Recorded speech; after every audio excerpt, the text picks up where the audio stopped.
Menjaga siklus air. Episode 39 untuk teman-teman kelas 1.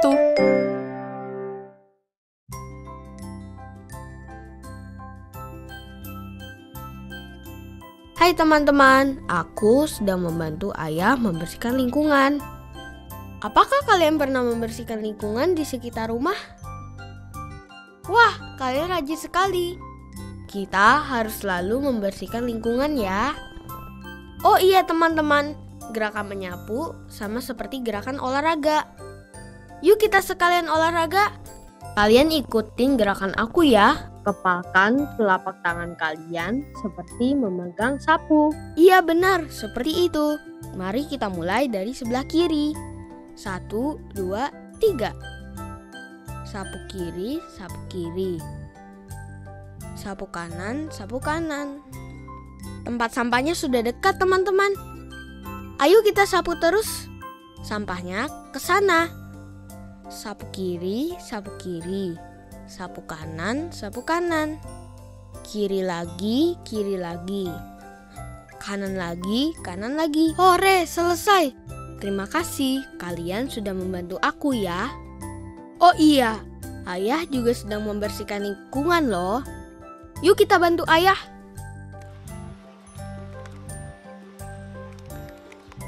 Sampahnya banyak sekali, Ayah. Iya, karena itu kita harus sering membersihkan selokan. Supaya airnya bisa berjalan lancar sampai ke laut ya, Ayah. Betul, Dava. Membersihkan selokan adalah salah satu cara kita menjaga siklus air. Waduh, banyak sekali sampah sedotan plastiknya. Iya. Meskipun sampah plastik ini kecil, tapi kalau banyak akan merusak lingkungan. Karena plastik tidak ramah lingkungan. Tidak ramah lingkungan itu maksudnya apa ya? Tidak ramah lingkungan itu artinya bersifat merusak lingkungan. Oh iya, aku tahu. Aku pernah belajar itu. Penggunaan plastik yang berlebihan bisa merusak lingkungan. Benar sekali, ayah sudah selesai. Yuk, kita harus cuci tangan. Oke, Ayah. Dava, kamu lupa ya? Menghemat air adalah tugas kita. Tolong matikan kerannya. Oh iya ayah, maaf. Aku lupa kalau menghemat air adalah proses membantu siklus air. Oke, lain kali jangan ulangi ya. Oke ayah. Kalau kamu sudah selesai cuci tangan, kita membantu ibu menanam pohon yuk. Baik ayah. Hari ini kita menanam pohon apa, Bu? Hari ini kita menanam pohon mangga. Tapi, kenapa kita harus menanam pohon lagi, Bu? Kan kita sudah punya banyak pohon. Dava belum tahu ya? Menanam pohon itu termasuk salah satu cara untuk menjaga siklus air. Kok bisa? Karena pohon membantu untuk menyerap air yang ada di dalam tanah lewat akarnya. Kalau tidak ada pohon, tanah akan menjadi gersang. Tidak ada lagi yang membantu menyerap air di dalam tanah. Kalau airnya tidak diserap pohon, bisa jadi banjir. Iya, bisa. Makanya kita harus menanam pohon agar tidak banjir. Oh begitu. Pohonnya sudah selesai ditanam. Hore, kita punya pohon baru. Aku ambil air dulu buat menyiram ya. Dava bisa tidak? Ayah bantu ya. Aku bisa kok, Ayah. Saat mengisi air, Airnya tidak boleh terlalu penuh ya teman-teman, supaya tidak tumpah. Kan kita harus hemat air. Setelah embernya penuh, kita tidak boleh lupa menutup keran. Sekarang, yuk kita siram pohonnya. Ayah, Ibu, ini dia airnya. Sekarang Dava siram pohonnya ya. Oke, Bu.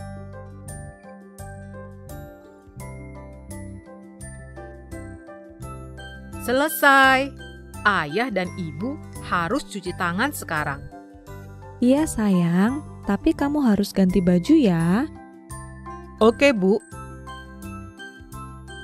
Lihat nih, Ibu punya hadiah bolu kukus untuk Dava.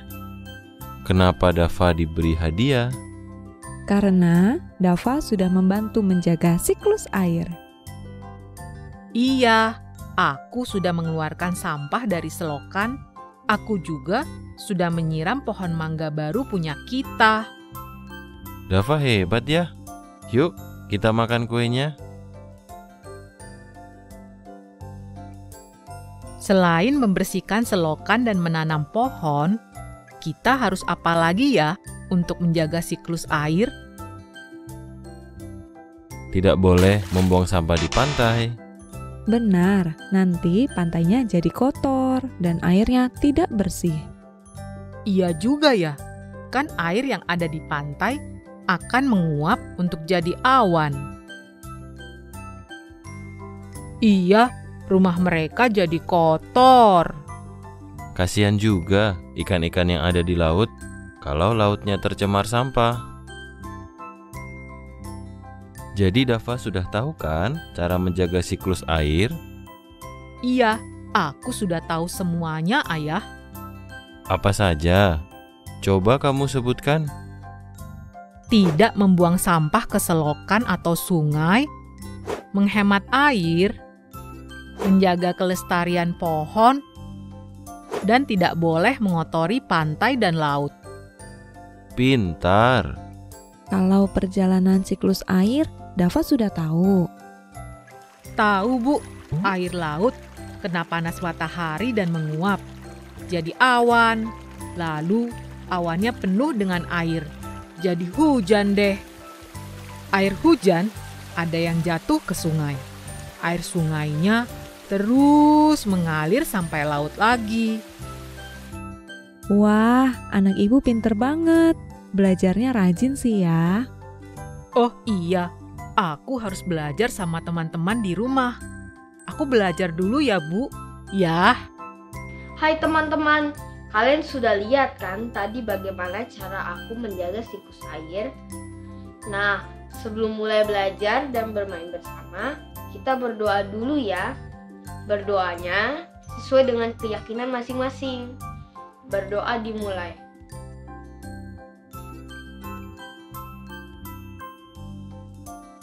Berdoa selesai. Semuanya sudah siap dengan buku dan alat tuling masing-masing kan? Sudah didampingi ayah, ibu, atau keluarga lainnya? Sudah semuanya ya? Kalau gitu, Dava ingin tahu nih, hari ini hari apa ya? Hari ini, Dava mau berjanji untuk selalu menjaga siklus air agar kita punya banyak air bersih. Kalian mau berjanji juga tidak? Hebat! Semuanya berjanji untuk menjaga siklus air. Tapi, kalian tahu tidak caranya apa saja ya? Semuanya sudah tahu rupanya. Dava ingatkan lagi ya. Pertama, kita harus menghemat air. Kedua, kita harus menjaga kebersihan sungai, parit, atau selokan di depan rumah kita. Yang ketiga, kita harus menanam pohon dan menjaganya. Yang keempat, tidak boleh mengotori pantai dan laut. Tapi, kalian sudah tahu belum perjalanan siklus air? Itu loh, seperti cerita yang berjudul Lautkah Ini? Wah, hebat! Semuanya masih ingat. perjalanan siklus air seperti ini, teman-teman.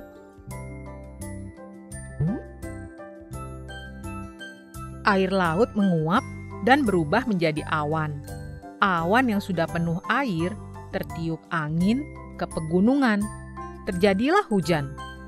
Air hujan jatuh ke sungai dan terus mengalir sampai ke laut, di mana air sungai bertemu dengan air lautan. Mereka bersiap-siap untuk menguap lagi deh. Jadi, sudah tahu semua belum? Kalau semuanya sudah tahu, kalian bisa lihat gambar perjalanan siklus air ini. Nanti, kalian tulis 2 dari 4 perjalanan siklus air yang kalian ketahui. Lalu, tuliskan juga bagaimana cara kalian menjaga siklus air. Mengerjakannya di buku tugas atau buku tulis masing-masing ya. Oh iya, ada juga yang harus kalian tulis. Ini dia tulisannya. Ini semua adalah kartu kata yang pernah kita pelajari minggu lalu. Kalian ingat tidak?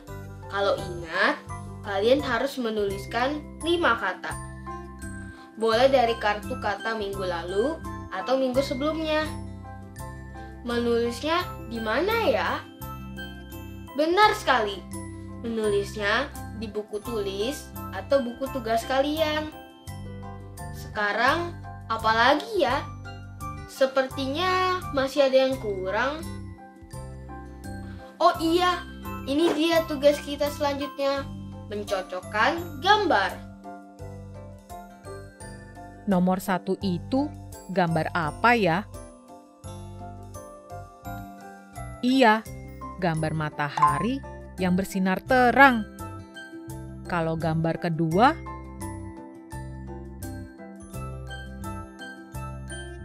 benar lagi. Gambar kedua adalah gambar kapal. Kalau gambar yang ketiga, gambar apa ya ini?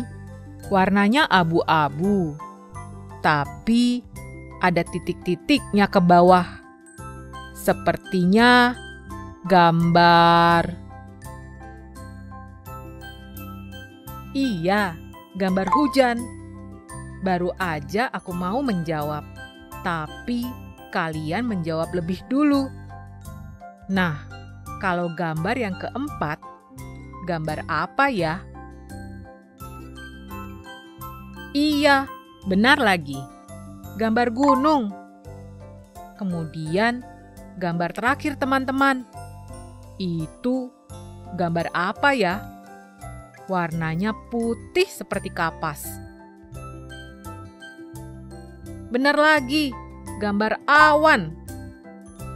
Sekarang, tugas kita adalah mencocokkan gambar dengan tulisan yang ada di samping kirinya. Kalian tinggal buat garis lurus dari gambar ke tulisannya. Selesai deh.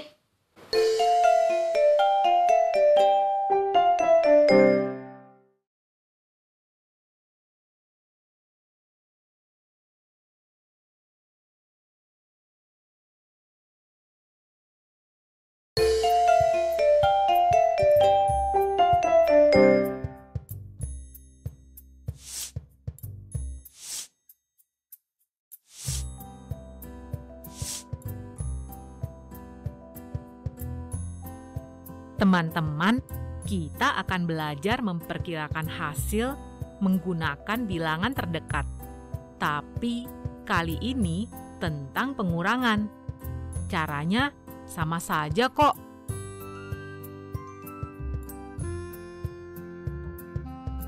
Bilangan 37 lebih dekat dengan 40 dan bilangan 14 lebih dekat dengan 10. Jadi 40 kurang 10 sama dengan 30. Dan hasil sebenarnya dari pengurangan bilangan 37 kurang 14 sama dengan 23. Nah, apakah hasil perkiraannya lebih dari sebenarnya? atau kurang dari sebenarnya ya?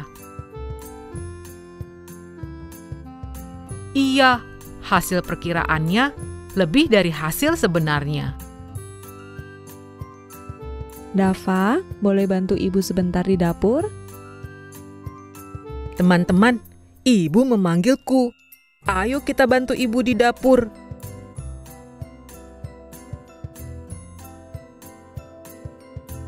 Apa yang bisa Dava bantu, Bu? Tolong ambilkan telur di lemari es ya. Siap, Bu.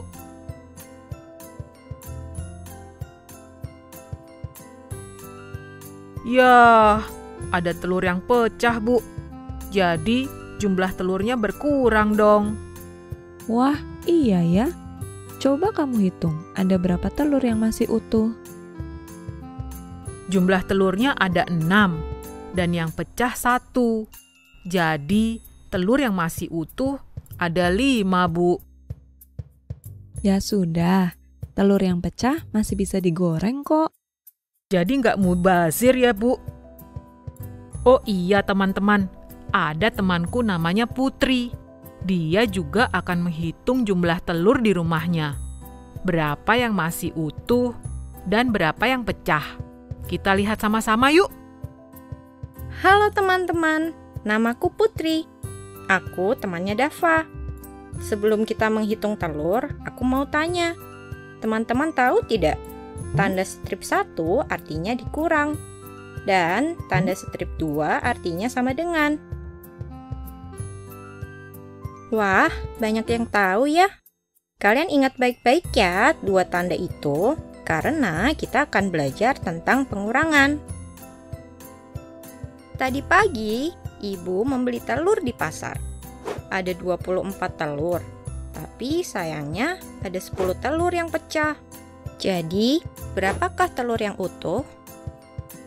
Untuk mengetahui hasilnya, kita gunakan pengurangan susun ke bawah ya. 24 terdiri dari 2 angka, yaitu 2 angka puluhan dan 4 angka satuan. Begitu juga dengan angka 10, terdiri dari 1 angka puluhan dan 0 angka satuan. Jadi, angka 24 jika dikurangi angka 10, hasilnya berapa ya? Pertama-tama kita kerjakan dulu pengurangan angka satuan. 4 dikurang 0 sama dengan 4. Setelah itu, kita kurangi angka puluhan 2 dikurang 1 sama dengan 1. Jadi, hasil dari pengurangan itu adalah 1 puluhan dan 4 satuan, atau 14. Nah, telur milik ibu yang masih utuh ada 14 telur. Sekarang, berapa hasil dari pengurangan 43 dikurang 5? Caranya sama saja ya dengan pengurangan seperti telur tadi. Buatlah pengurangan susun ke bawah. Ada 2 angka, yaitu 4 angka puluhan dan 3 angka satuan.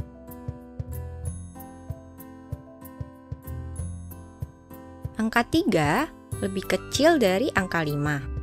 Kalian tukar dulu ya, atau kelompokkan ulang 1 puluhan dengan 3 satuan.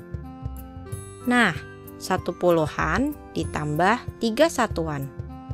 10 ditambah 3 sama dengan 13.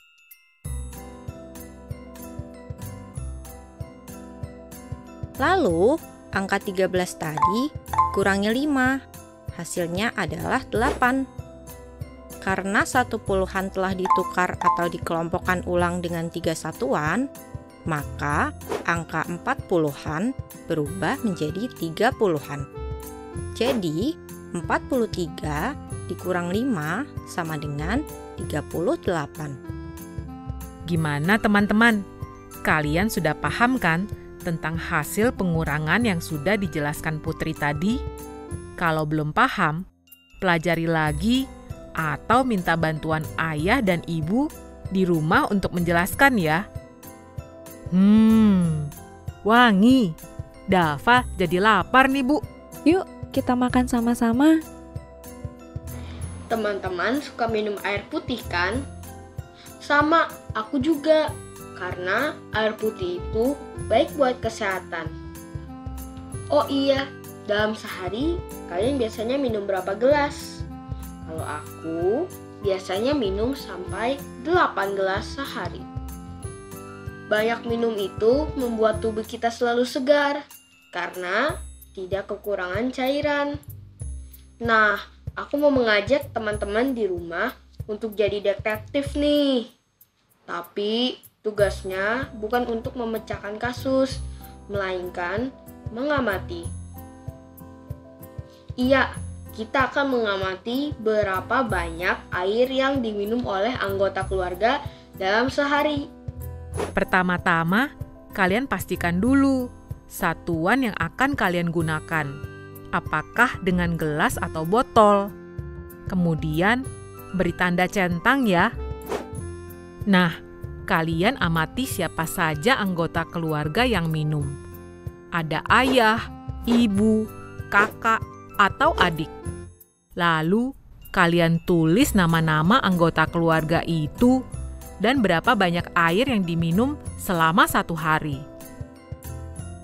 Misalnya, dalam sehari, ayah minum 10 gelas air, ibu minum 8 gelas air, kakak minum 7 gelas air, atau adik minum 5 gelas air. Setelah itu, kalian jumlahkan. Semuanya dijumlahkan dan kalian akan mengetahui hasil pengamatan yang kalian lakukan. Selamat mengamati. Hai teman-teman, lihat deh, gambarku bagus nggak? Ini adalah gambar siklus air. Nah, karena kita sudah belajar tentang siklus air, gimana kalau kita membuat posternya? Kalian boleh meminta bantuan orang tua atau anggota keluarga yang lain. Mintalah dengan sopan dan jangan lupa ucapkan terima kasih ya. Ikutilah panduan ini untuk membantumu membuat poster siklus air. Pertama-tama, gambarlah siklus air yang lengkap pada postermu. Pastikan ada benda-benda berikut ini, yaitu laut, matahari, awan, daratan, dan sungai. Kedua, tulis nomor yang berurutan pada setiap bagian gambar. Misalnya, nomor 1 untuk penguapan air. Nah, jika kamu mengalami kesulitan, kamu bisa membaca kembali lembar cerita berjudul Perjalanan Siklus Air yang ada di buku. Atau kamu bisa bertanya kepada orang tuamu. Sekarang kita membuat poster yuk. Gimana? Kalian sudah siap membuat poster? Jangan lupa siapkan peralatannya ya. Kalian boleh menggunakan kertas HVS atau buku gambar. Siapkan juga pensil, penghapus, krayon, dan penggaris. Nah, setelah nanti kalian selesai membuat poster, ditulis hasil laporannya ya. Tuliskan judul proyekmu. Setelah itu, pilih jawaban di kotak ini. Bagaimana perasaanmu saat mengerjakan proyekmu? Apakah sangat senang, atau cukup senang? Dan bagaimana perasaanmu melihat hasil proyekmu? Apakah sangat senang, atau cukup senang? Halo teman-teman, kita sudah sampai di akhir acara. Terima kasih banyak ya. Hari ini kalian sudah belajar dan bermain bersama aku, ayah, dan ibu. Jangan lupa berterima kasih kepada ayah dan ibu ya, karena sudah menemani kita belajar. Oh iya, jangan lupa isi lembar refleksinya ya selama kalian belajar. Sampai ketemu lagi teman-teman. Dafa pamit dulu ya. Dadah.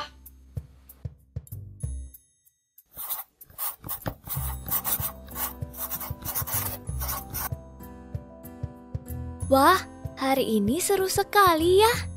Kalian ingat kan tadi kita belajar apa saja? Hari ini kita sudah menjaga siklus air dengan membersihkan lingkungan dan menanam pohon bersama ayah dan ibu. Kita juga bermain mencocokkan gambar dengan tulisan. Lalu kita juga sudah mengenal konsep pengurangan dengan cara pengelompokan dan memperkirakan hasil pengurangan dua bilangan dua angka. Jangan lupa, kita ada proyek mengamati jumlah air yang diminum oleh keluarga kita dan membuat poster. Wow, banyak banget! Seneng deh bisa belajar bersama. Jangan lupa latihan di rumah juga ya teman-teman supaya kamu semakin pintar. Sampai jumpa!